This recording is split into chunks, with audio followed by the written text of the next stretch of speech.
펜마이크 시청자 여러분 안녕하십니까. 매주 수요일 우리 사회의 중요한 핵심적인 인사들과 인터뷰를 해보는 김종혁의 하이눈. 저는 국민의힘 고양병 당협위원장 김종혁이고요.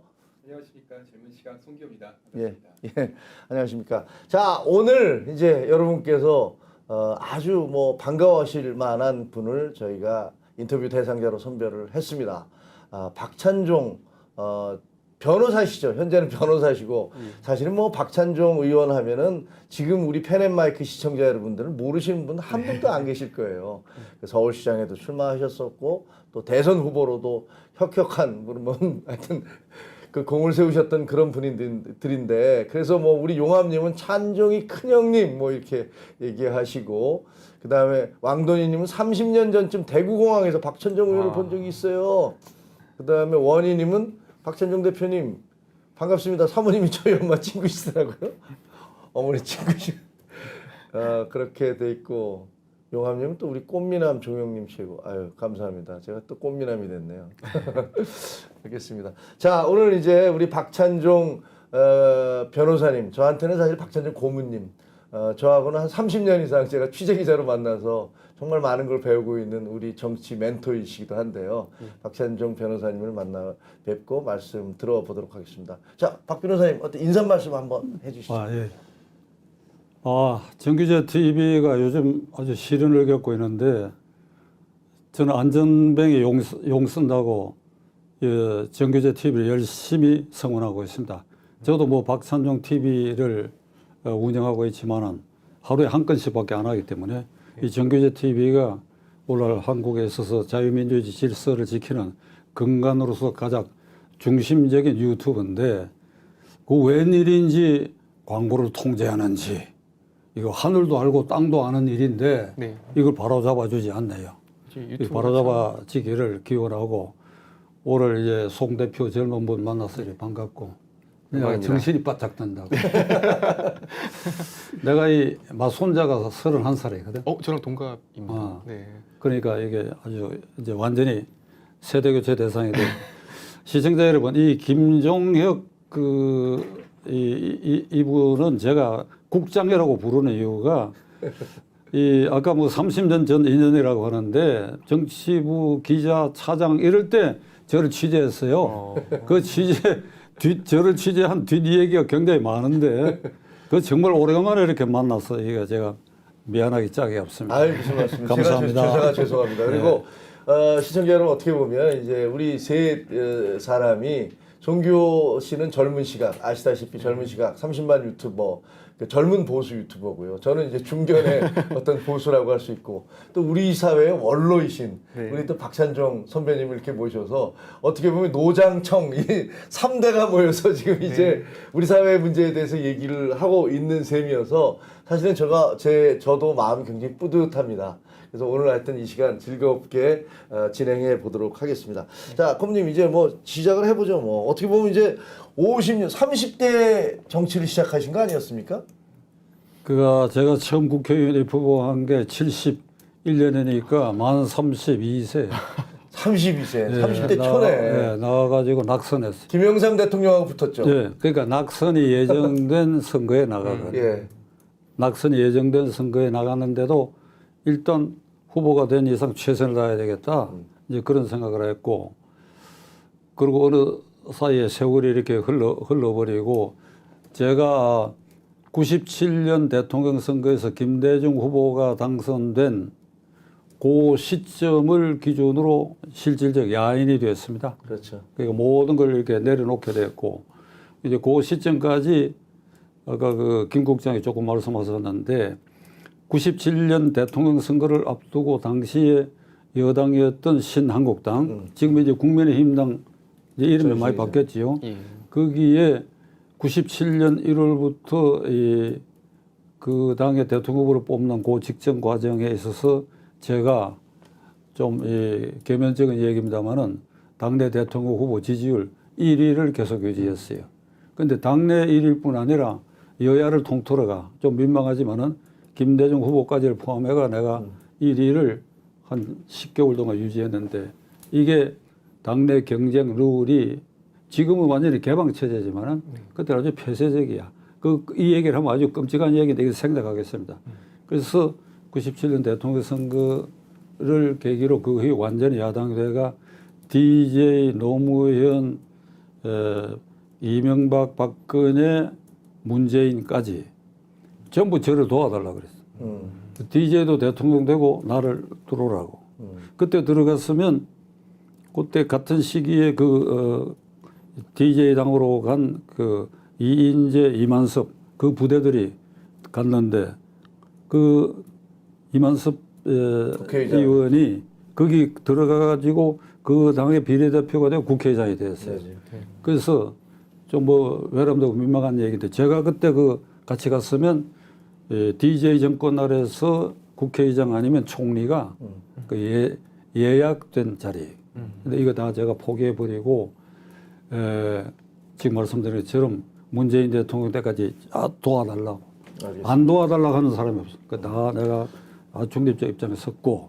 자, 그럼 작년 저도 기억이 3월 납니다. 왜냐하면 1997년 때 제가 신한국당 출입 기자였는데 1월 1일 날 그 여론조사에서 그때 당시 제가 기억하기에는 그 대선 후보 1위가 박찬종 그때 고문이셨어요. 근데 하여튼 정치라는 것들은 우여곡절이 많구나라는 생각을 하게 되는데 김 국장이 기억하시기가 그런데 97년 1월 1일자 전국 45개 신문방송사의 여론조사에서 1등이야. 그러니까요. 하여튼 뭐 어찌된 셈인지. 그래가지고 여야를 통틀어 1등이야. 네. 그 여당 안에는 압도적이고 민망하게도 DJ보다도 앞서고 이래갖고 1월 1일 날 아침에 97일 1일 아침에 그 국립현충원에 이제 참배하러 갔더니 그때 청와대 어떤 수석 비서관이 나보고 뭐 그때 내 느낌으로는 약간 빈정거리는 투로 어째 전부 곳곳에서 1등입니까 그러더라고. 아 이거 문재인 내가 대통령이 야 이거 불길한 생각. 제가 막 그런 역사가 있었고 그래서 지금 말씀드린 것처럼 문재인 대통령 때까지 다 이런 인연이가 다 도와달라 뭐 이런 거 다 이렇게. 알겠습니다. 이제 저희가 질문할 게 많으니까 좀 이제 3월 스피디하게. 9일 대통령 선거에 그건 얘기 내가 해야 되겠어. 대통령 선거에는 제가 가투에 나서고 광화문 광장에 나서고 그리고 국민의힘당 정당 연설에도 딱 한 번 나가고 그래서 왜 나섰느냐 무슨 소리를 했느냐 이번에 종북 주사파 친 김정은 정권을 연장시키는 걸 반대해야 된다. 이 연장을 끊기 위해서는 우리는 도구로서 윤석열 후보를 찍을 수밖에 없다. 도구로서 2번을 찍자. 거기에 제가 헌신했습니다. 네, 그리고 단일화도 헌신했고 이게 윤 대통령이나 측근이 들으면 뭐 좀 언짢을지 모르겠으나 민망하지만은 사실대로 얘기를 그때 저는 위대한 지도자가 탄생했다. 위대한 윤석열이라는 지도자를 우리가 모셔야 된다. 이렇게 얘기한 일이 없어요. 종북주사파 종식을 위한 도구로서 어쩔 수 없다. 어쩔 수 없다는 그러니까 말은 이재명 후보를 당선시킬 수는 없다. 그것은 문재인 어쩔 수 문재인 없다. 종북 정권의 연장이기 때문에 따라서 우리는 그 반대편에 설 수밖에 없다. 이런 네. 말씀하신 거죠. 1번을 어떻게 찍느냐. 나 이 말도 안 했어요. 어쩔 수 없다. 이걸 알아듣는 사람은 2번 찍어라. 그게 이제 정치 관여라면 관여고 그리고 이제 선거 끝나고 지금 1년이 지났지 않아요? 네네. 그 뭐 아무도 너 수고했다고 하는 사람이 없어요. 아니, 그 진짜 아니, 나는 뭐 고생하셨는데. 경험이 많은 사람이니까 이게 정치 민심이니까 예. 그렇다고 내가 따라다니면서 나도 이만큼 후보 다니고 해도 고생했고 표 얻기로 했으니까 뭐 어떻게 없나 이런 거 내가 아예 안 하는 사람이니까 예. 모르지. 이 방송 듣고 혹시 우리 저 시청자 여러분께서 아실지 모르겠습니다. 우리 그 박찬정 고문께서 1939년생이십니다. 네. 1939년생이니까 지금 나이로 84. 네. 만으로 아니 48세야. 그렇죠. 네, 뒤집어서. 84세가 아니라 48세. 근데 보시다시피 이렇게 정정하시고, 그다음에 50년 동안 이제 저 정치 일선에서 정말 활발하게 활동을 하셨는데, 그래서 첫 번째 질문은 자, 50년 동안 정치를 하오셨는데 정치는 무엇입니까? 그리고 정치는 무엇이어야 합니까? 50년이 아니죠. 그 중에 20년은 빼야지 아까 말씀하신 것처럼 완전히 야인 생활을 했으니까 네, 네. 97년 이후에는 그 정치라는 게 무엇이냐 하면 그 정치에 입문한 사람들이 전부 개인 이익 추구하는 게 정치 같아. 현재는 그렇죠. 아니 너나 할 것 없이 다 그랬던 것 같아요. 그러니까 조금이라도 공동체 의식 그러니까 나라 전체가 좀 잘 돼야 되겠다는 생각은 지극히 일부분이고 압도적으로 많은 이 정신력과 말과 행동, 노력이 개인의 성장을 위해서 어떤 자리를 지키고 위로 올라가고 차지하고 그리고 싸우고 그러면서 이득을 취하고 이게 정치 같아. 이게 정치. 그건 원론적으로 말하면 정치는 바르게 다스리라는 뜻이니까. 그렇죠. 바르게. 정자 정야죠. 그렇지. 그렇지. 정야 정이지. 그러니까 바르게 다스려야 되는 것인데 제가 경험한 이 정치는 그렇지 않더라. 그러니까 뭔가 바르게 해보려고 하면 이게 마침 놀림감이 되더라. 제가 말이죠. 92년 대통령 선거를 앞두고 그 전에 이제 87 후보 단일화 과정에서 제가 무소속이 되고 계보는 Y에서 겠는데 무소속이 되고 그러다 보니 92년 14대 국회의원 선거를 앞두고 정치개혁당을 만들었습니다. 네. 제3당이지요. 그러니까 내가 대통령 후보로도 나갔는데 그때 내가 이거 공개적으로 얘기해. 한겨레 신문이 각 정당의 어떤 대선 전략에 대한 평가를 하면서 신정치개혁당 약칭을 신정당으로 했거든. 신정당. 사기정당이라고 해서 사기정당. 정치면 1면이 아니고 정치면 3, 4면 고 있는 데에 신정당 소개에 타이틀이 사기하고 있다. 국민 사기정당이라고. 야, 몇십 년 전 건데 다 기억하고 계시네요. 92, 기억해야지요. 아주 내가 은혜를 베풀었거나 나에게 해코지를 하는 것은 오래 기억을 하거든. 남이 나한테 베푼 건 잊어버리기 마련이고. 그 남이 나한테 아주 결정적 해코지한 거 기억 안 할 수가 없지. 그게 가판을 들고 내가 손을 부르르 떴다고, 이게. 나는 정말 좋은 뜻으로 한 것인데 말이야. 한겨레 사장실에 전화를 걸었어. 권근술 사장이라고. 예. 그 이제 중학교 때 2년 후배고 지형하고 나하고 난 중학교 대학도 동기고 같은 동네에서 자랐어. 야, 건술아. 이거 윤정기 수호배가 이 기사 빼라. 이게 무슨 소리야? 내가 사기짓을 하고 있어. 누구를 사기쳤다는 거야? 아이고, 형님. 저도 어쩔 수 없습니다. 맞아, 민망한 얘기다. 그 뒤로는 한겨레 신문 그들도 다 안 봅니다.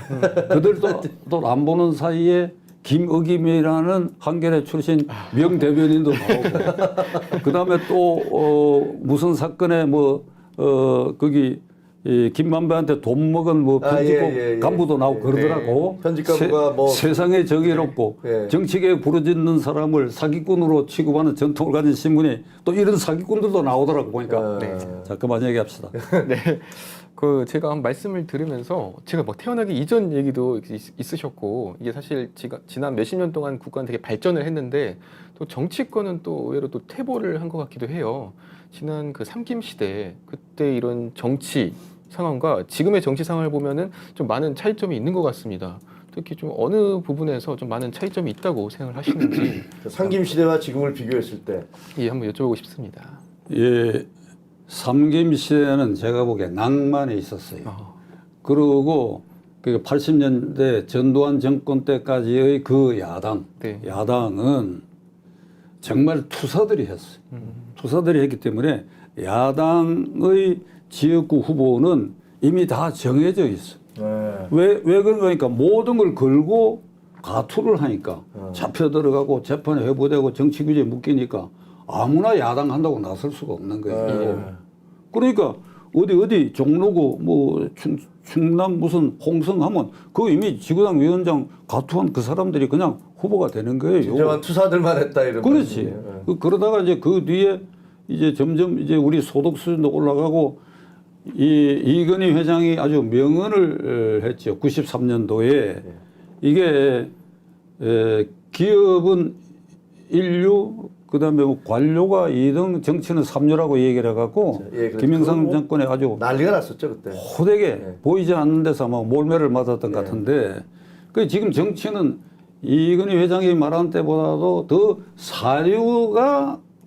사류들이 하게 됐다. 그러니까 1, 2, 3류에 속하는 사람, 특히 1, 2류에 속하는 사람, 특히 1류에 속하는 이런 송 대표 같은 젊은이들이 국회에 쉽게 진입이 안 된다. 전부 꼼수 부리고 이러는 사람들이 국회에 진입한다. 여름을 할 것 없이 지금 민주당 대표를 보면 알아요. 정과 사범.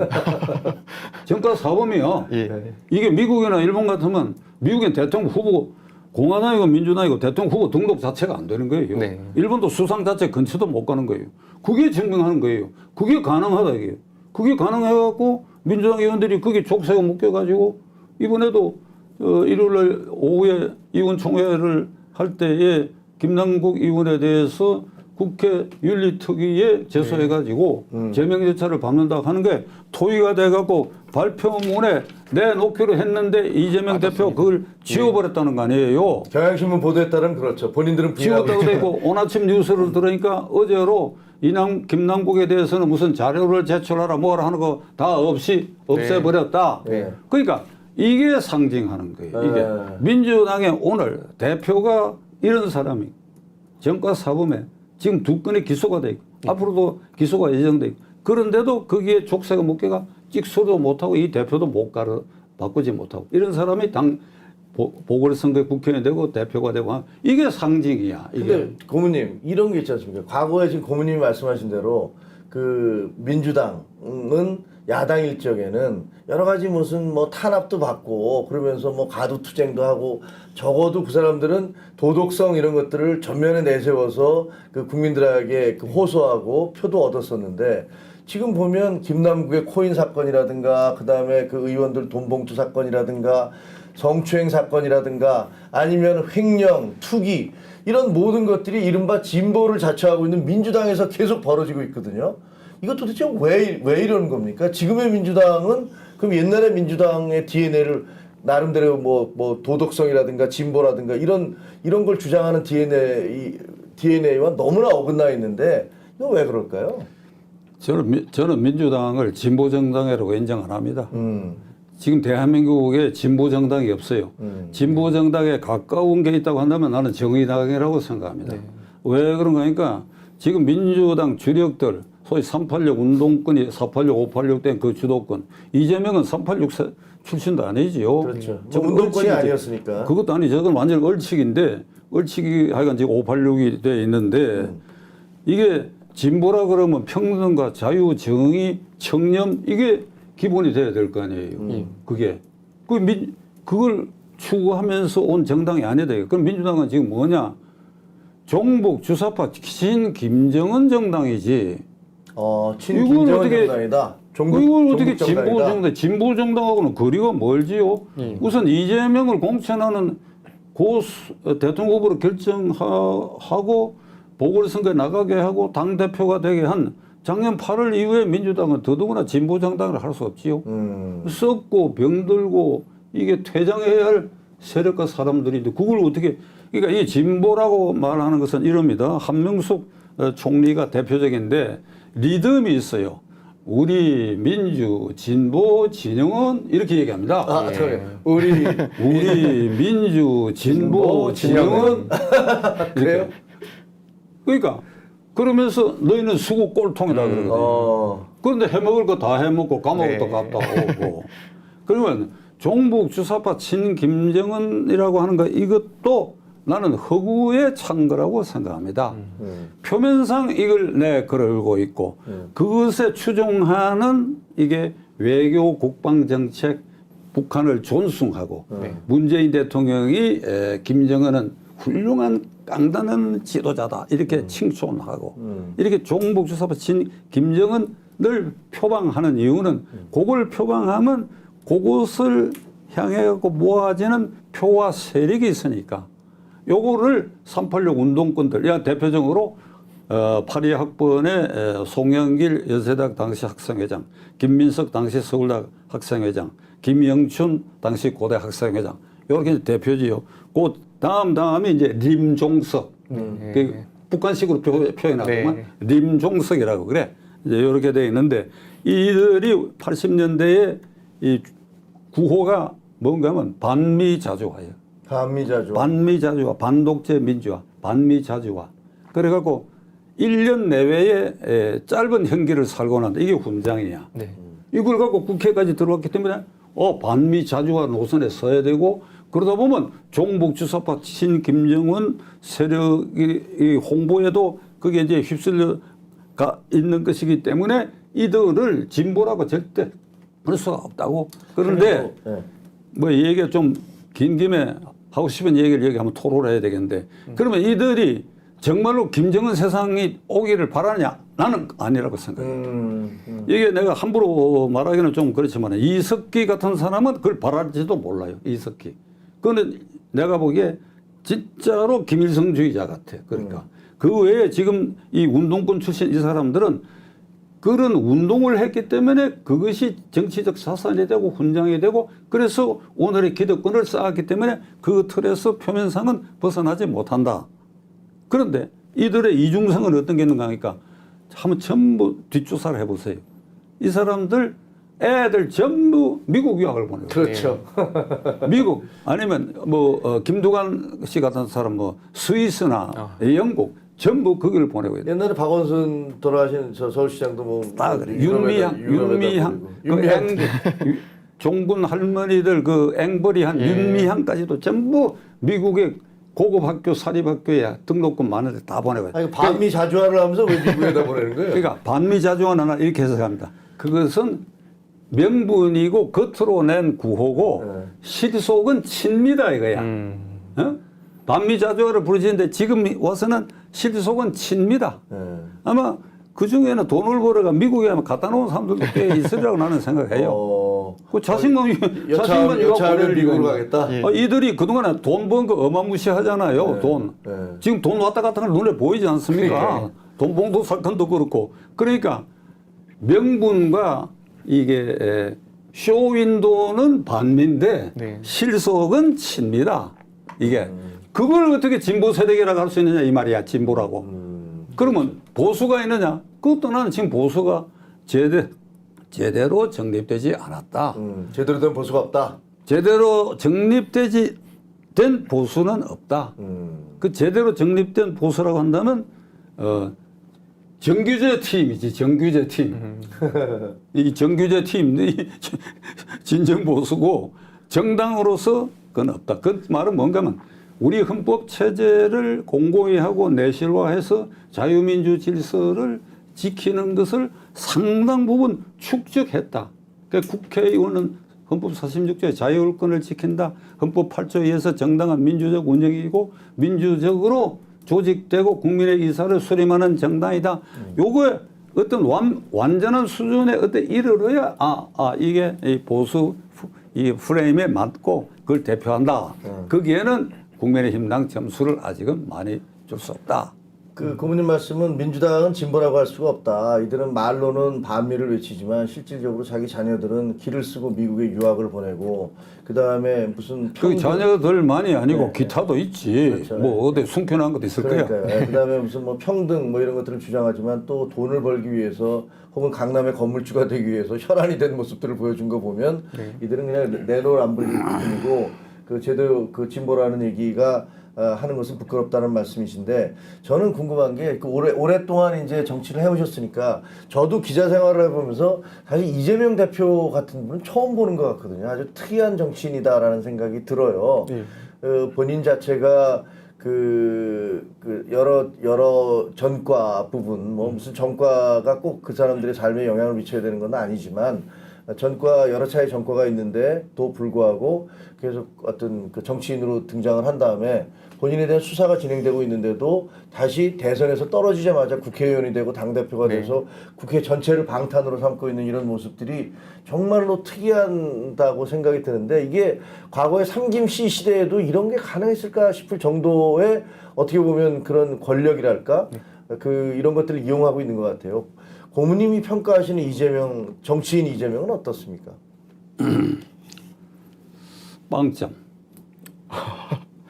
빵점. 퇴장해야 돼요. 나는 내 유튜브에서 지속적으로 얘기하고 있습니다. 이번에 그 김남국 의원 처리 문제에 있어서도 그러니까 이재명은 당대표로 물러나야 돼요. 이렇게 할 수가 없습니다. 이재명 대표는 지금 2건이 기소되어 있는데 그 기소될 때 한 번도 국민에게 죄송하게 됐다고 얘기 안 해요. 그렇죠. 그러니까 앞으로도 계속 기소될 게 있기 때문에 매번 그렇게 하다가는 이게 축적이 되고 너 그만둬라 소리가 나올 것 같아서 그런지 한 일이 없습니다. 이번에 김남국 의원 처리하는 것도 그거 딱 드러나잖아요.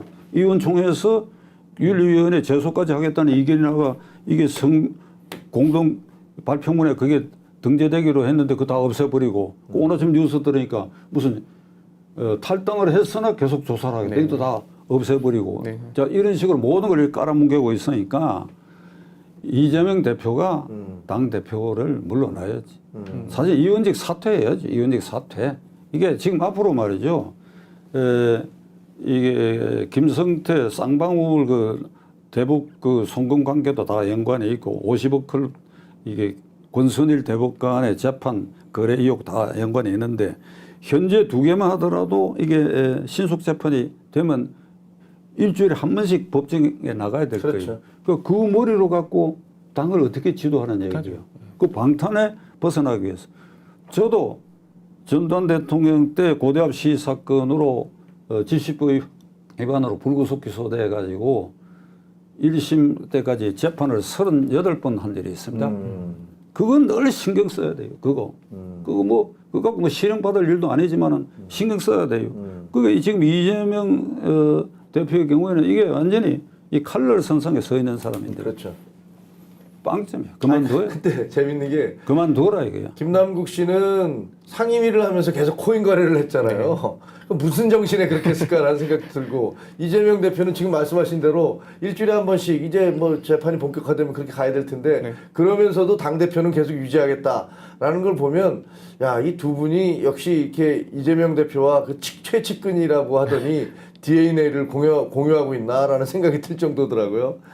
김남국 의원 얘기가 났으니까 네. 김 국장이 말씀하셨으니까 김남국 의원의 코인과 관계된 일련의 그 행위가 사법처리 대상이 되는 부분은 어제 그저께 검찰이 6개월 전에 네. 압수수색 영장 2차례 기각된 거 이제 영장 발부받아가 조사가 들어갔으니 그건 조사를 해야 되는데 현재 드러난 것만 갖고도 그는 국회에서 물러나야 돼요. 왜 그런가 하니까 국회의원이라는 게 국사를 돌보기 위해서 국민들이 뽑아놨더니 하는 일이라는 게 회의장에 앉아서도 이걸 들여다보고 어떻게 해야 되는지 그 자리에서 벌떡 일어나고 화장실이나 대기실 자기 말이죠. 그러니까요. 거기 가서 뚝뚝 친 게 요게 참 이 언론이 무서운 것이 거기 딱 나오거든. 회의장에 있었던 시간 들락날락한 그 시간대에 요게 또 거래를 했다. 이 두들긴 요 시간 코인 두들긴 요 시간하고 딱 대비된 게 나와 있단 말이에요. 그 뭐 머리 전체가 이 코인 이 거래는 24시간을 해야 된다 그래. 그렇죠. 새벽에 무슨 일이 일어날지도 모르고 밤중에 그러니까 거기에 골몰을 하다 보니까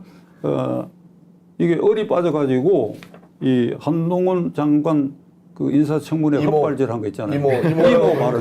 그게 거기서 나온 거든. 그러니까 이게 나는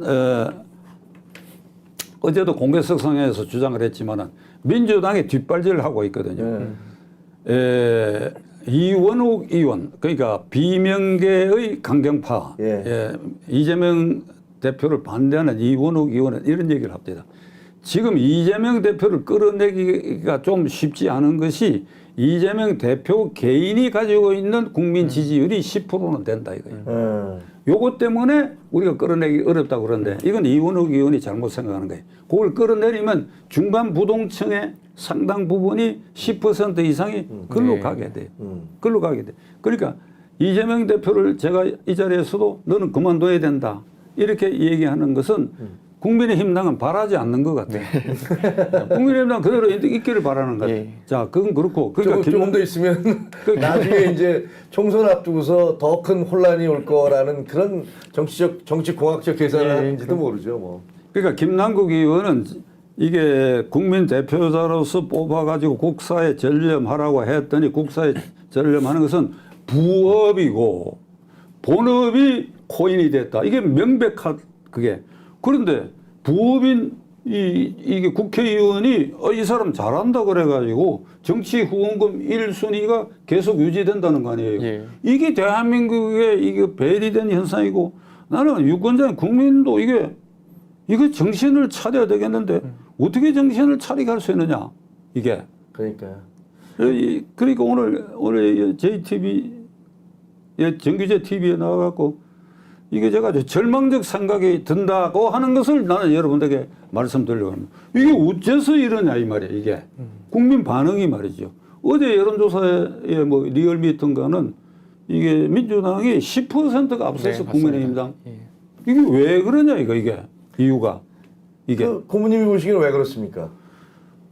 나는 그 여론조사라고 하는 공정하지 그게 않다. 말이지 표본을 1000명인데 그게 그 바탕에 있는 표본을 이것도 상업이니까 비용을 줄이기 위해서 이상한 짓을 한다는 설도 있기 때문에 그런데 제가 추세는 이 판에 국민의힘당은 존재감이 지금 없잖아요. 네.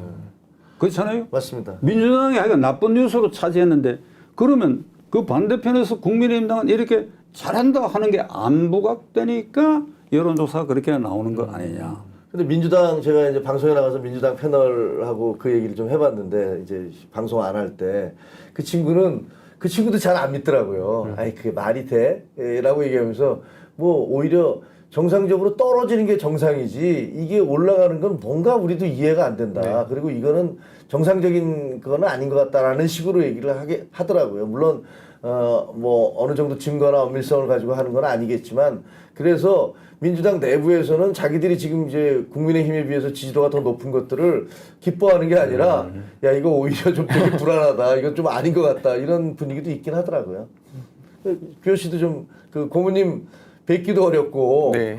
그다음에 어떻게 보면 이제 우리 정치의 산 역사신데 좀 여쭤봐 보세요. 저는 그 최근에 민주당에서 이제 공천 룰을 확정을 했는데요.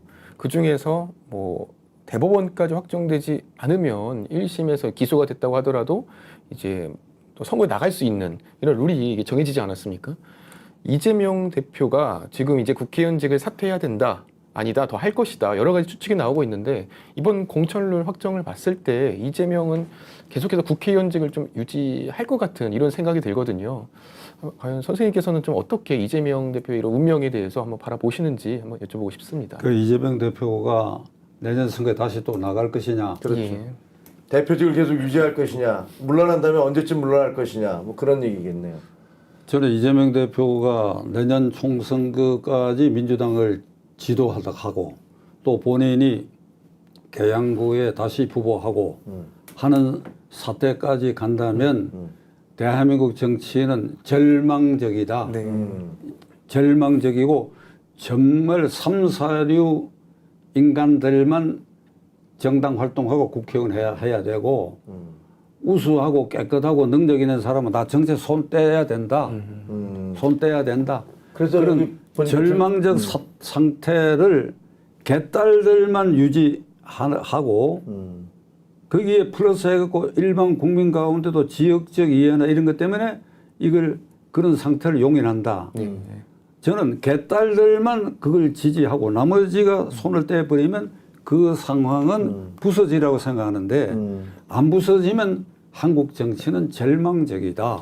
저기 전세라님은 유지한다에 한 표. 저 대표직 계속 갈 거다.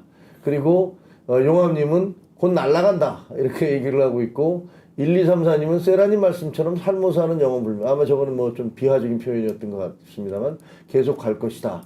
이렇게 얘기를 하고 있습니다. 그러니까 우리 시청자 여러분들도 과연 이 이재명 대표라는 분이 계속 대표직을 유지할 것이냐 아니면 민주당이 내려갈 것이냐 이 분을 놓고 이제 그 여러 가지 논란들이 있는데 민주당이 일각에서는 민주당이 분당하거나 분열될 것이다. 네. 지금 친명, 반명, 비명 뭐 이대로 갈 수 있겠느냐 이런 얘기도 있습니다. 그건 어떻게 보세요? 지금 제 생각은 그대로 갈 것이다, 안 갈 것이다. 그게 아니고 안 가야 한다. 의지. 당위적으로 안 가야 한다. 이유는 지금 대한민국이 말이죠. 제2의 G7 국가에 등극했습니다. 네. 그 아주 최근에 등극했어요. 네. 최근 한 2, 3년 사이에. 제1 G7은 미국, 캐나다, 일본, 영국, 프랑스, 독일, 이태리 요게 G7 국가인데 제2의 G7 국가는 인구 5천만 이상, 국민소득 3만 불 이상 그리고 자유민주 체제의 프레임을 갖고 있는 나라. 그러니까 미국, 캐나다 5천만이 안 되고 빠지고 일본, 영국, 프랑스, 독일, 이태리 그리고 한국. 한국 7번째. 그러니까 제2의 G7 국가에 우리는 예. 등극했어. 여기 살고 있는 우리를 자기도 모르게 우리가 과소평가하고 있는데 그러니까 이게 경제면에서 한 가지 통계만 얘기할까요? 지금 그러니까 매출고 최대 기업 50개 중에 작년 통계에 일본은 하나밖에 없어. 네. 도요타 자동차. 전 세계에서 전 세계 50. 한국은 5개인가 들어가 있어. 5개. 어이, 그럼 5개 이상으로 내가 볼때 삼성전자를 비롯해서. 네. 우선 그것만 해도 그렇고 일본과 한국을 비교하면 조선업, 일본 완전히 팽당했고, 우리한테. 전자 완전히 팽당했고, 전자. 테레비, 이 세탁기 전부 팽당했고, 그 다음에 반도체 팽당했고, 네. 자동차 도요타의 한 품종만 그렇지 이 한국 자동차가 구라파 국제시장에서 미국보다도 점점이 앞서게 됐다. 이게. 예. 그렇게 생각하면 우리가 일본을 이렇게 지금 내다보게 생겼단 말이지. 그러니까 이런 G7 국가에 우리가 등극했다고. 이 등극을 저는 확인시켜 준 것이 뭐 이 정규제 TV를 시청하는 여러분들이 박찬종이를 어떻게 해석하든지 간에 저는 제 소신을 얘기하려고 하는데 아까 전제로 저는 윤석열 대통령 후보를 인간적으로 위대하다 이래서 지지한 것이 아니라고 말씀드린 그걸 전제로 깔고 우리가 G7 국가에 등극한 것을 확인시켜 준 것이 지난 3월 달에 윤 대통령이 미국에 국빈 방문을 해가지고 그 하이라이트가 상하양을 합동회에서 연설입니다. 그 연설이 영어를 잘했다, 발음이 좋다, 전달력이 좋았다. 이게 아니고 그 전체적 분위기 그리고 대한민국 국가원수가 세계 G1 국가의 이 국회의사당에 와서 한 그 태도, 자세, 억양 이게 완전히 압도해버렸다. 완전히 압도해버렸단 말이야. 거기다가 이제 뭐 영어도 발음도 좋고 전달력도 좋고 그건 부수적이고 그렇죠. 완전히 압도했다고. 이렇게 압도해가지고 예를 들면 그 중에 하나는 예를 들면 텍사스 어스틴에 삼성전자가 얼마를 투자하고 어디를 투자하고 요걸 설명할 때 삼성이 텍사스 어스틴에 투자했다 그러니까 텍사스 출신 상원의원 한국에다 왔다 간 오소포 상원의원이 의석에서 여기요 이러니까 딱 대통령 이래 가지고 박수를 유도하고 맞아요. 이 전체가 바이든도 놀라고 미국 언론도 놀라고 미국 정치인도 놀라고 미국 국민들도 놀랐다.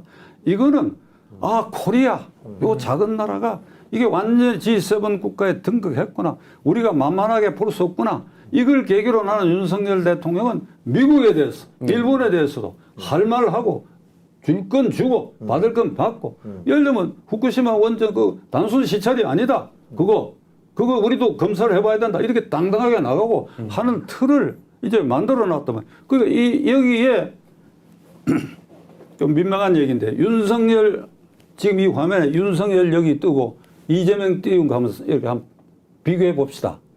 이거 어떻게 받아들여야 돼요? 이게 물건입니까? 이게 대통령 감이냐 이 말이야. 이게 안 되죠. 그 송 대표 내 말에 동의 안 하는 것 같은데. 예, 전적으로. 이게 대비해보라고. 아니, 역대 노태우 대통령 이래의 직선제 아래의 이 8번째 대통령인데 미국 상하양을 합동해서 연설한 사람이 서너 사람 되지만은 이런 일이 없었고 이게 우리 국력이 신장되는 정점에 G7 국가에 진입하는 순간에 이런 모습을 보였다. 이렇다면 이 정치도 바뀌어야지. 이 정치. 국회의원 선거 내년에 여야 간에 이 공천제도도 획기적으로 바뀌고 좋은 사람들이 국회에 들어갈 수 있는 시스템을 열어야 되는데 민주당에는 정말 아슬아슬하지만은 기대하기 어렵고 국민의힘 당이라도 나는 그렇게 하기를 바라요. 국민의힘 당이라도 공천을 제대로 해라. 만일 국민의힘 당이 공천 제대로 안 하고 잡음이 생기면 내년 선거 또 망치게 됩니다. 그 공천제도 말씀하셨으니까 어떤 식으로 개혁을 지금 소선거구제는 1987년 육공화국이 시작된 이래로 88년 선거에서부터 받아들여져서 지금까지 오고 있지 않습니까? 그런데 그거에 대해서 여러 가지 논란도 있고 찬반이 계속 진행되고 있는데요. 지금 공천 개혁을 말씀을 하셨으니까 공천을 제대로 해야 된다는 건 너무나 당연한 말씀이고 그 제도적인 뭐 그 개선도 필요하다고 보시는 겁니까? 지금 소선거구제 바꿔야 됩니까? 제가 제도를 생각한 게 있지만은 지금 이 국회가 이거 10달밖에 안 남았는데 제도, 소선거구, 중대선거구제 이런 거 개혁 안 합니다. 안 되죠. 안 되니까 시기적으로 현재 현재걸 둬야 되는데 네. 나는 우선 현행 비례대표제는 위헌입니다. 위헌이니까 그것만이라도 뭐 50석을 없애줬으면 좋겠어. 아, 비례대표를 없애야 된다? 그건 위헌이야, 위헌. 왜 위헌입니까? 아, 그래, 그 설명을 해야 되겠어요. 이게 우리 헌법에 보면 헌법 41조에 국회의원은 국민의 직접 평등 보통 비밀 선거에서 선출된 의원으로 구성된다 이렇게 돼 있어요. 예. 그다음에 이 국회의원을 뽑는 선거에 관한 규정 국회의원 수 그리고 비례대표에 관한 것은 법률로 정한다 이렇게 돼 있거든. 그런데 그 비례대표도 앞에 네. 국민이 직접 평등 비밀 보통 선거로 뽑은 비례대표라 해야 되는 거예요. 헌법에 정당이 마음대로 장사미사 줄 세워가지고 명단 써내놓고 국민들에게 이거 찍어라 이 무대기로 이게 가능하지 않다 우리 헌법에. 이 제도가 위헌이야. 아니 국회의원은 반드시 국민이 표를 찍어야 돼. 아, 그럼 그 일반 지역 그 투표와 더불어서 비례대표에 대해서도 그러니까 후보들 개개인에 대해서 투표를 해야 된다? 비례대표를 뭐 어떤 형식으로 하든지 간에 그것에 대해서도 국회의원을 뽑는 것이니까 표를 찍어야 돼요.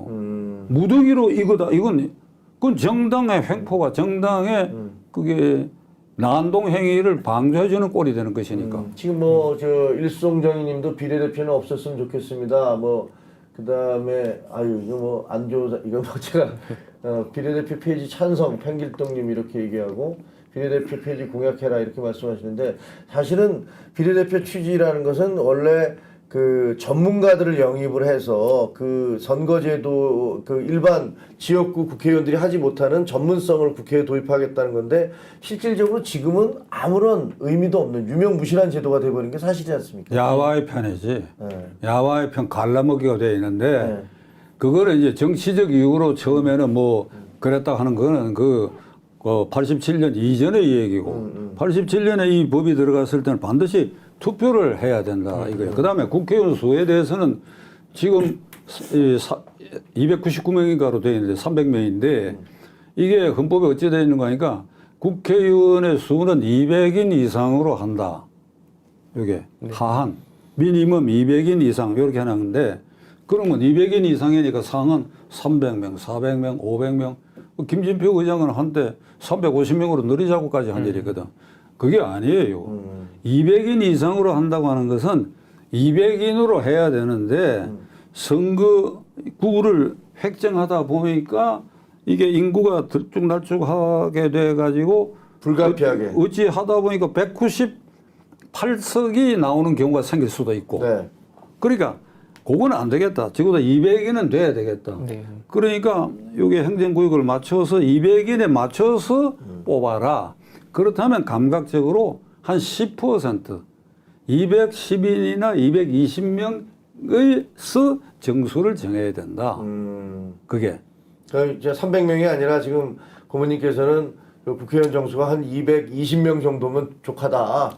그리고 비례대표는 없애야 된다. 이렇게 비례대표는 생각하시는 없애야 된다. 비례대표는 위헌적인 것이다. 제가 요것만 해갖고도 내년 선거를 치르면 이 국회는 어느 정도 그런 점에서 어중이 떠중이 들어가는 게 상당히 막아질 수도 있다.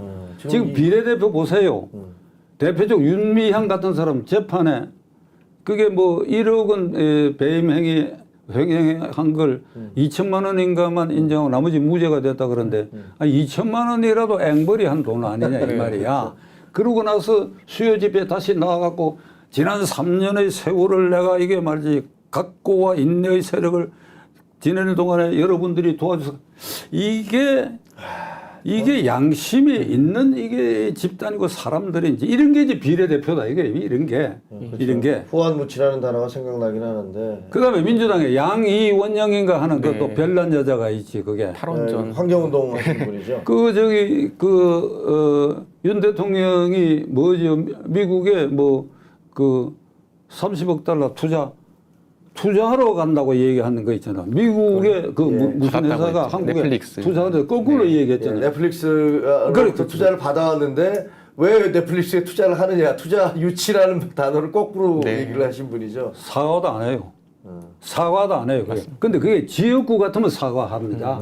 지역구 같으면 뽑아준 사람이 있어요. 그러니까 비례대표도 국민이 찍어야 되는 거예요. 그게. 어떻게 보면 양이원영 이분은 또 김남국에 대해서 뭐라고 그랬냐면 우리 정당은 민주당은 너무나 도덕성을 강조한다. 이제 그거 좀 그만했으면 좋겠다. 이런 식의 톤으로 난 민주당이 도덕적이라는 얘기는 태어나서 지금 현재 그 모습을 보면 도덕의 기준을 도대체 법률 그 사전적으로 뭘로 보고 있길래 자기 당이 도덕적이라고 얘기하는지 도저히 이해가 안 되는데 하여튼 그런 식의 주장들을 많이 하고 있는 거죠.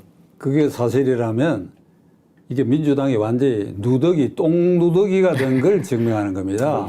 민주, 진보, 세력이라고 하는 바탕에는 청렴, 도덕성, 평등, 이 가치, 평등, 정의 가치인데 이걸 왜 기준으로 하느냐 하는 말까지 나왔으니까 이제 막장까지 갔어. 그러니까요. 막장까지 갔고 이 사람들은 종북, 주사파, 친 김정은 세력이다. 이렇게 방송에서도 김 국장은 계속 얘기해요.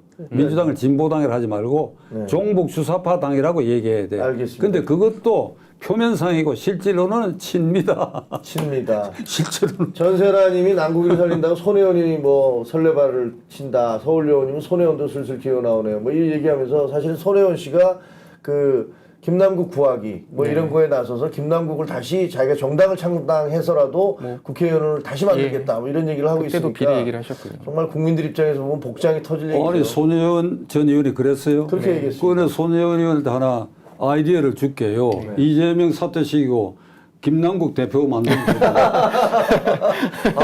그러면 될 거 아니에요. 이거 41살에 청년 대표 내년 그때 국회의원 선거에 청년표 모으기 위해서 김남국 만세 부르라고. 네. 그 고모님은 지금 이제 윤석열 대통령에 대해서 뽑을 때 당시에는 뭐 불세출의 영웅이어서 뽑은 게 아니고 어쨌든 지금 더 이상 종북 정당이 민주당이 계속 그 정권을 재창출하는 것들을 나라를 위해서 견딜 수가 없다. 그러니까 우리가 윤석열 후보를 뽑는 것은 필연이다, 필수다. 뭐 이렇게 말씀을 하셨습니다. 그러고 나서 지금 이제 하시는 말씀을 들어보면 적어도 이제 윤석열 대통령이 외교 부분에 있어서 그 미국에 가서 연설을 한 부분이나 한미 관계 개선한 부분 그리고 한일 관계에 굉장히 어렵지만 거기에 용기를 내서 그 대화를 시작한 부분들 이런 것도 굉장히 높이 평가하신 것 같아요. 네. 윤석열 정부에 대한 1년 됐지 않습니까? 이제 1년이 막 지나가고 있는데 윤석열 정부에 대한 전반적인 평가를 해주시고요. 두 번째는 개인 윤석열, 정치인 윤석열, 초보 정치인 윤석열에 대한 개인적인 평가도 좀 부탁드리겠습니다. 윤석열 대통령은 작년 5월 10일 취임할 때 이게 종북 주사파 정당 민주당으로부터 물세례를 받고 출범했습니다. 물세례라는 게 뭔가요? 그러니까 취임식장에 물을 뿌린 거나 마찬가지지. 이게 나는 국헌을 준수하고 선서하는 대통령에다가 물을 뿌린 것이지 우리는 대통령으로 인정할 수 없다. 그렇죠. 근데 나는 비유로 이게 이제 비유지. 비유로 말하면 그냥 물이 아니고 똥물을 퍼부었어. 네. 너 까불지 마라. 네가 무슨 놈의 대통령 우리 인정하지 않는다. 그게 왜 그런가 하니까 검수완박법을 3월 9일 대통령 선거 결과를 보고 이재명이가 됐으면 검수완박법 안 만들 텐데 만들면 안 되지. 그렇죠. 자기들이 검찰을 쥐고 흔들면서 그 칼을 이용해서 상대방을 정적을 공격하기 위해서 안 했겠죠. 그러니까 안 하는데 안 됐단 말이야. 안 되니까 그때부터 작전을 시작해갖고 잘 알려진 대로 민영배 위원을 꼼수 탈당시키고 위원적 절차를 거쳐서 그 법을 통과시켰는데 이게 5월 9일 자정까지가 문재인 대통령 임기입니다. 그렇죠. 5월 10일 0시부터 새 대통령이거든. 그리고 5월 9일 자정까지 임기가 끝났는데 그 30시간 전 5월 8일 오전에 비상국무회의를 열어가지고 국회를 날치기로 통과한 그 검수완박법을 의결 공포를 했어요. 그걸. 그러니까 이게 뭔가 하면 자 봐라. 네가 원하는 개혁에 관한 모든 입법 우리가 절대 용납하지 않는다. 그 양복관리법을 비롯해가 어제 간호사법도 결국은 거부권 행사할 수밖에 없거든. 네. 민주당의 계산은 간호사가 뭐 400만 명인지 그렇고 40만 명인가 그렇고 요것만 계산한 것 같은데 의료법에 이게 대상인 의료 직종이 13개인가 돼요. 네, 맞습니다. 간호사가 40만인데 의사는 그보다 좀 못하지만은 간호조무사가 간호사보다 훨씬 많아요. 76만 명인가 그렇죠. 많고 무슨 치과 기공사도 있고 뭐또 이렇게 다양하게 있는데 이게 민주당은 이게 40만 표를 노리면 된다. 그리고 윤석열 대통령이 거부권 행사할 것이다. 거부권 행사하면 간호사를 바보 취급한다. 이러면 독재자다.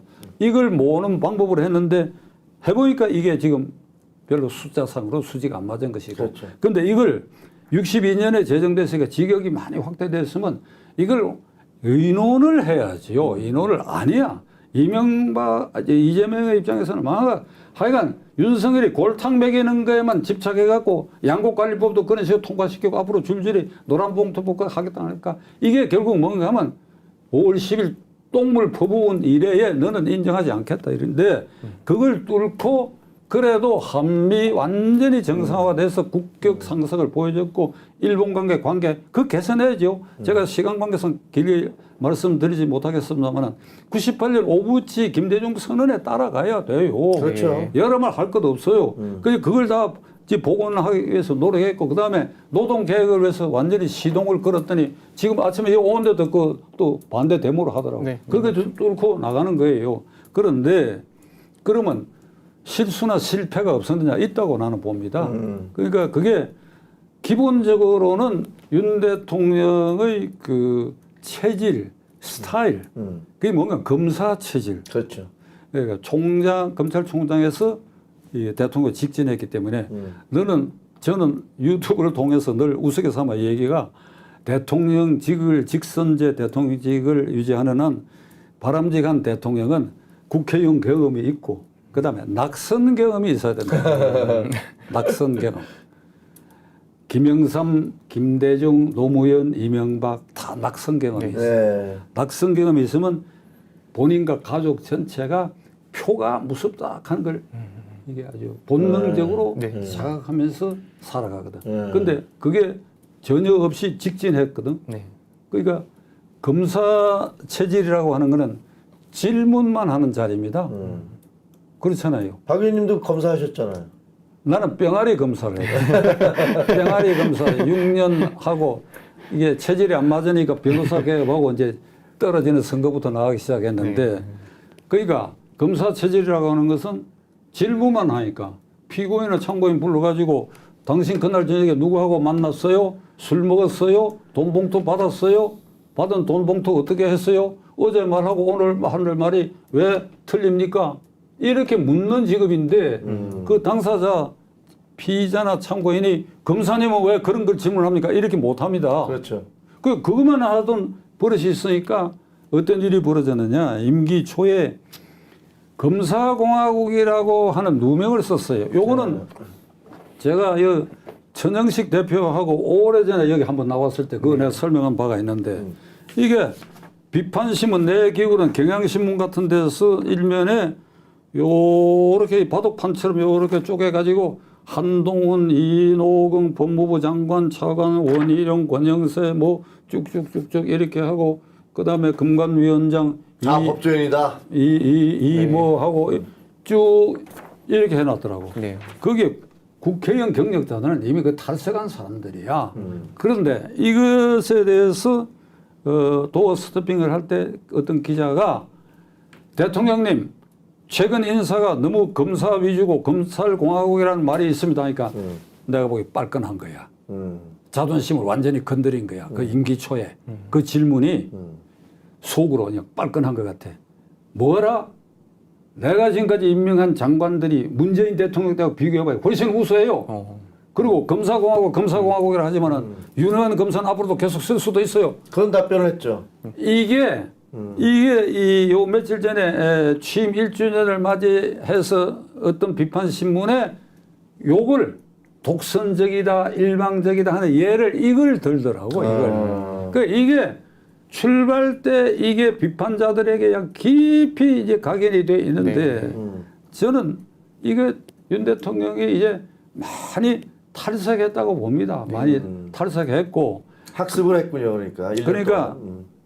이걸 이제 탈색했고 이번 상하양원 미 합동연설에서 국격을 상승하고 국가 원수의 모습을 당당하게 보여줬으니까 그럼 앞으로 어떻게 해야 되느냐. 제가 건의 겸 충고의 말로 내가 얘기를 하려고 합니다. 네.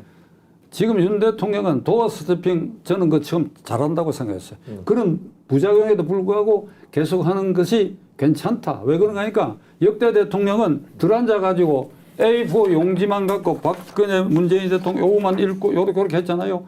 이 꼴이 보기 싫어서 세상에 지 육성으로 국민에게 말할 자격이 없는 자가 대통령 앞으로 돼서는 안 된다고 생각을 했는데 네. 그리고 도어 스태핑은 좋은 의미로 저 오늘 이렇게 출근하고 있습니다. 여러분을 위해서 봉사합니다.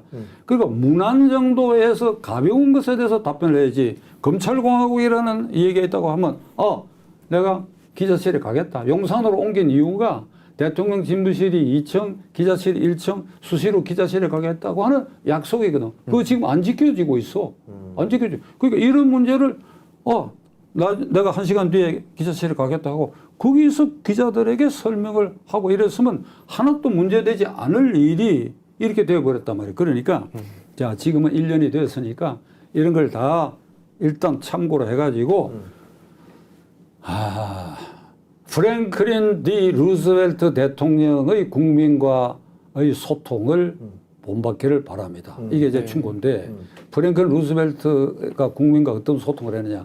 1933년 취임했을 때 공황이 아주 심화되어 있을 때요. 그 취임을 했는데 이게 은행에 이게 예금 인출 사태가 계속되니까 의회에 은행 보호법을 만들어 달라고 요구를 했어. 이게 미 행정부는 법안 제출권이 없고 예산은 편성 제출권이 없습니다. 그 국회에다가 위임해놨기 때문에 그 국회가 은행 보호법을 통과시킨데도 여전히 인출 사태가 계속되는 어느 날 3월 초에 백악관 집무실에 앉아가지고 그때 텔레비 시대가 아니니까 라디오 마이크를 통해 전국 방송망을 통해서 이른바 노변정담. 노변 담화 연설이 아니고 요 앞에 사람이 있다 생각하고 아주 중3 학생이 알아들을 수 있는 그런 어휘를 사용해서 국민들에게 설명을 해서 어떻게 했느냐. 여러분들이 지금 예금 인출하시는 거 그 중단해 주시고 그리고 이미 인출해서 집에 보관하고 있는 현금도 은행에 다시 입금해 주십시오. 은행이 여러분 돈 망실시키지 않습니다. 은행은 보호됩니다. 여러분의 예금도 보호됩니다. 대통령이 제가 보증하겠습니다. 대통령을 믿어주십시오. 저를 믿어주십시오. 그리고 은행을 여러분이 믿어주십시오. 그래 우리 서로가 믿음을 가져야 합니다. 이게 불신이 가장 두려운 것입니다. 저를 믿으십시오. 이걸 이제 반복적으로 아주 이렇게 호소를 했어요. 네. 일주일 만에 80% 은행이 정상화됐어요. 그것이 대공황을 극복하는 단초를 열었어요. 단초를 열었어요. 그런데 미국 국민들 가운데는 그 20분도 안 되는 그 담화를 듣고 눈물을 흘리는 사람들이 많다고요. 저는 어떤 기록에서 그걸 이렇게 보고 저도 눈시울이 뜨거워졌어요. 저는 한국 사람이고 그게 벌써 80년 전 일이지만 눈시울이 뜨거워진 게 우리에게는 아직 그런 대통령이 없었거든. 그런 대통령이 없었단 말이에요. 그러니까 그리고 루스벨트는 수시로 기자실에 가고 단일 주제로 얘기를 해요. 오늘은 은행 예금에 대해서 얘기하기 때문에 그것만 얘기해요. 그 기자들이 딴 질문해서 말하기 쉬운 것은 대답을 하고 아니면 그거는 내가 다음에 얘기하겠다고 그러고 이런 과정에 이제 극복을 하니까 역사상 4번 당선된 대통령 4번째는 3개월 만에 별세했으니까 실제로 12년을 재직했는데 이게 이제 처음도 압승했지만 두 번째, 세 번째는 뭐 공화당 후보가 그거 뭐 있으나 많아요. 막 압도적으로 되는데 그래도 선거 때 되면 이제 비판자들이 어떤 비판을 하는가 하니까 부인과 아들이 무슨 전용기를 타고 다니는 그 시비를 걸었는데 애견을 안고 국가 자산인 이 전용기를 사용했다. 예산 낭비다. 요런 이제 이 반대당, 그러니까 공화당 측에 비난이 있었다고 그래요. 그러던 어느 날 백악관 기자실에 그 강아지를 안고 대통령이 나타났어. 그 기자들이 이 대통령이 무슨 얘기 하려고 하는가 주목을 했더니 여러분 이 강아지는 자기에게 욕설을 퍼붓는 사람들의 욕설을 들으면 막 짖습니다. 막 짖어댑니다. 그게 끝이야. 그게 뭔가 하면 공화당 비판자들을 강아지급으로 격화시킨 거예요. 네. 그러니까 루즈벨트는 그 인성을 이렇게 그 전기를 읽어보면 유머도 아주 풍부했던 사람이고 그 대신에 그 풍부한 유머가 자신감에서 나오는 겁니다. 나는 윤석열 대통령이 이 얘기를 또 세 번째 하는데 사과만 합동해서 연설하는 그 포즈를 보고 이 사람 유머도 풍부한 사람일 거라고 나는 추정하는데 실제로 그렇다 그래. 실제로 그렇죠. 실제로 그렇다 그래. 그러니까 이게 루즈벨트를 닮으면 됩니다. 그러면 루즈벨트식으로 노변담화 어떤 형태가 있으면 개발하고 아니면 기자실에 수시로 와서 말씀을 하세요. 기자실에. 두려워할 것 없습니다. 윤 대통령. 두려워할 것 없습니다. 해보세요. 그렇게 해서 이 누더기 같은 민주당이 지배하고 있는 이 국회를 돌파하는 겁니다. 헌법 1조 2항에 대한민국의 주권은 국민에게 있고 모든 권력은 국민으로부터 나온다. 맞는 말이죠? 네. 그 국민으로부터 대통령의 지지와 대통령에 대한 성원이 그 국민으로부터 나온다. 그 국민을 등에 업으면 여당의 의석이 야당에 비록 뒤지어 있다 하더라도 그 못된 야당을 극복할 수 있는 힘이 바로 국민으로부터 나온다. 그 힘은 국민과의 소통이다. 네.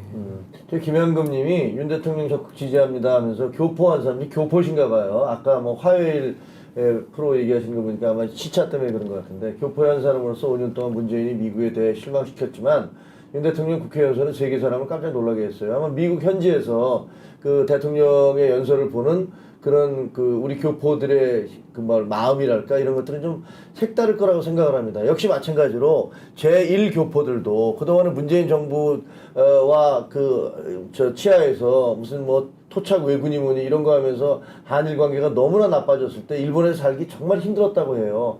근데 이번에 이제 한일 관계가 개선이 되면서 또 이제 히로시마의 G7 그 회담에 가서는 그 기시다 총리와 같이 가서 기시다 총리가 우리 한인 원폭 피해자들 위령비 앞에서 이제 고개 숙이는 이런 모습들을 보게 되면 아마 우리 제1교포들도 훨씬 삶이 과거와는 좀 달라지지 않을까 이렇게 생각이 드는데 시간이 좀 아쉽지만 이제 거의 다 끝나가기 때문에 우리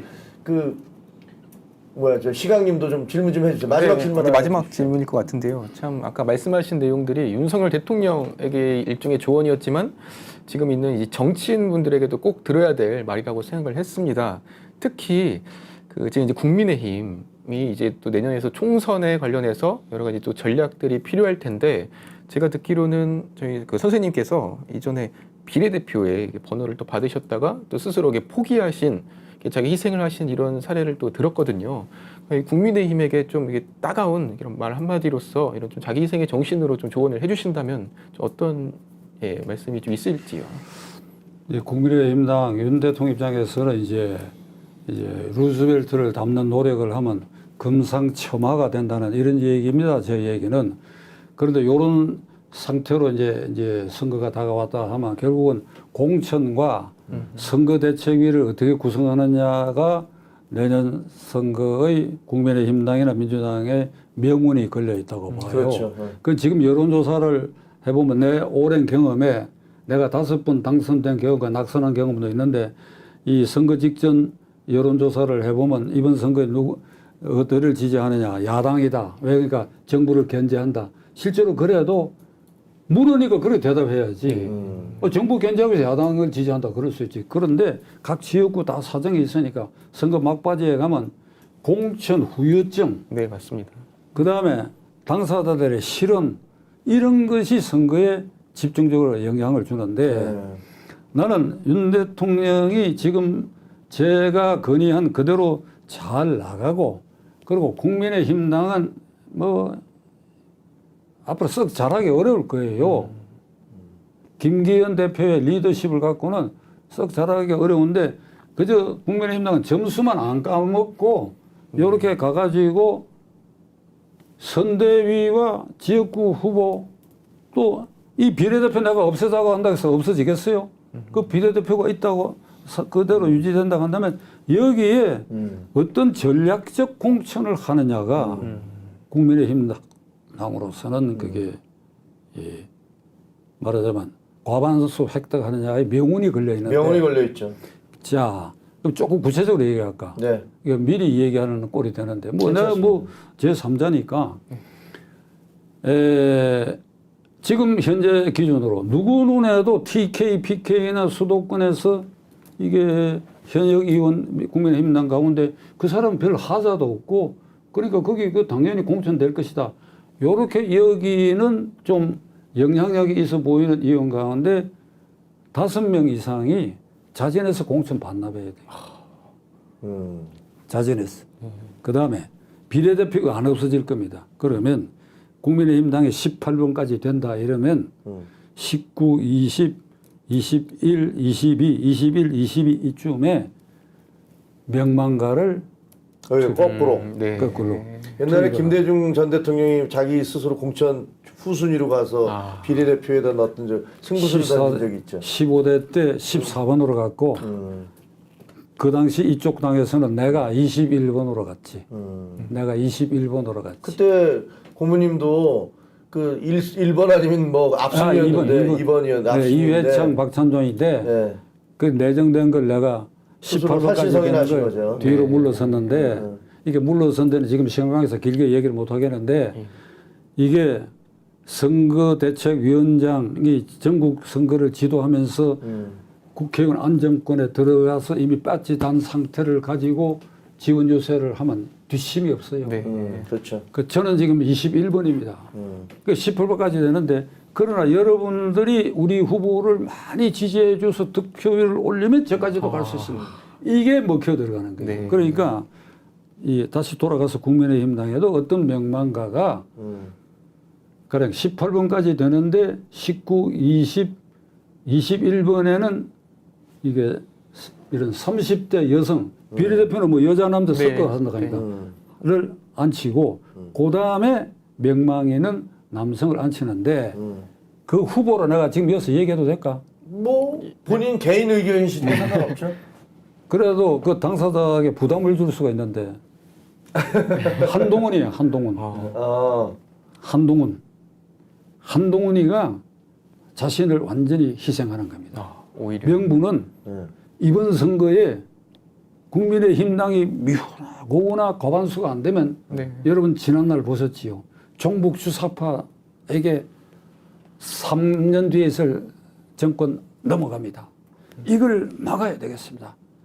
저 국회의원 될 생각 없습니다. 그러나 제가 이 번호를 받아가 최선을 다해서 저까지 되도록 노력해 보겠습니다. 비례 후순위로 가서 전국 지원 유세를 나가라 이런 얘기네요. 그러고 현재 지역구를 가진 사람 가운데 그 사람 이름도 내가 여기 얘기할 수 있는데 오늘은 안 할게요. 한 7명 정도는 불러서서 수도권에 투입이 돼요. 지금 서울 시내에 말이지 48개 가운데 국민의힘당 국회의원이 말이죠. 서초, 갑을, 강남, 갑을, 병, 송파, 갑을, 용산밖에 없어. 네, 8개죠. 내가 15대 국회 때 선대위원장 할 때 이게 비례대표를 그렇게 뒤로 물려갖고 했을 때 서울 시내 47개 중에서 27개입니다. 27개. 그랬었죠. 숫자가 말해요. 근데 표차가 놀라지 마시오. 500 내지 1000표요. 간발의 차이로 결정됩니다. 예를 들면 서울 시내가 그렇고 부천에 김문수 후보가 나온 자리에 박지원 하고 두 분이 붙었잖아요. 세게 붙었는데 내가 그 지역에 가서 그냥 집중적으로 지원했는데 1000표 차이로 김문수 후보가 맞아요. 됐어. 김문수 스타의 등장이 그때였죠. 김문수. 내가 요거까지 공개하는 건 좀 민망하지만은 개표 끝나고 난 아침에 이제 당사의 대책위원장실에 앉아 있으니까 한 10시쯤 김문수 당선자가 쏙 들어오더니 그 카페트 된 방인데 이 절을 하더라니까. 큰절을 했다고요? 선배님 감사합니다. 야, 그 천표 차가. 그러니까 이런 전략을 오늘 이 방송을 들으신 대통령 측근과 김기현 대표 등은 이거 참고를 해야 되고 종북 주사파 정권과 세력을 중단시키고 다음 정권에서도 막는다고 하는 이 절체절명의 큰 과제에 김기현 대표 정도 되면 내가 울산서 다시 국회의원 하는 거 중요합니까? 김 국장. 안 중요하죠. 그 큰 가치를 위해서 내가는 대표까지 된 사람이야. 그러면 거기 울산은 좋은 사람, 이런 젊은 사람 내보내고 자기는 수도권에 다니면서 제가 왜 이번에 국회의원을 포기했는가? 예를 들면 한 7명 그런 사람이 나와야 되는 것 중에 하나 예를 내가 들었습니다. 너무 이상한 얘기하지 마시고 본인들이 나머지 기분 안 좋을 거. 나머지 6명은 금년 연말에 날 불러줘요. 아주 이름 찍어가지고 내가 그 사람들 물러서라는 운동하고 돌아다닐 테니까. 알겠습니다. 어떻게 보면 이제 지금 말씀 들어보면 희생, 헌신 이런 것들이 있어야 된다. 보수의 어떤 희생과 헌신이 있어야 그걸 통해서 국민들이 감동하고 유권자들이 감동하고 그래서 우리가 총선에 승리할 수 있다는 아주 굉장히 소중하고 고귀한 말씀 해주신 것 같아요. 근데 고모님 저도 저 당협위원장인 거 아시죠? 고향 병의 당협위원장인 거 선거 아시죠? 나가셔야 됩니다. 오늘 처음 듣네. 오늘 저는 그러시면 안 되지. 김 국장도 그 포기해. 저는 나와보지 못하는 김 사람이에요. 국장은 돼야 돼. 김 국장은 돼야 돼. 아마 고모님께서 지역에 와서 유세를 해주시지 않을까. 그 지역에 내가 지원하러 갈게. 그러니까 그렇게 생각이 도움이 드는데. 될 것 같습니다. 자 오늘 하여튼 시청자 여러분 어떻게 보셨습니까? 뭐 대개의 경우에 저희 댓글이 뭐 후보들이 나오시면 반대되는 분들의 글도 많이 올라와요. 그래서 뭐 조금 읽어드리기가 민망한 그런 경우도 있는데 저는 사실 이거 다 읽어보거든요. 하면서도 계속 수시로 읽어보는데 오늘 같은 경우는 정말 한 분도 네. 그렇게 그 부정적인 댓글을 달지 않으시고 우리 박찬종 고모님에 대해서 아주 좋은 말씀도 또 아까는 저는 깜짝 놀란 게 바바리 코트 입은 기억이 너무 멋있어서 그 기억이 난다 뭐 이런 얘기도 하시더라고요. 하여튼 오랜 시간 동안 우리 사회에 원로가 너무 없습니다. 그래서 원로가 굉장히 중요하지 않습니까? 보수는 특히 전통과 질서, 법 이런 거 저희가 소중하게 여기잖아요. 그래서 앞으로도 우리 이제 고모님 종종 모시고 우리 원로의 어떤 전국 진단 하지만 원로지만 저희 장년 혹은 우리 청년 보수들이 생각하지 못하는 것들을 생각하는 정말 젊은 보수 우리 박찬종 고모님 다음에 또 모시도록 하겠습니다. 오늘 긴 시간 동안 시청해 주셔서 감사합니다. 감사합니다. 네, 감사합니다. 감사합니다.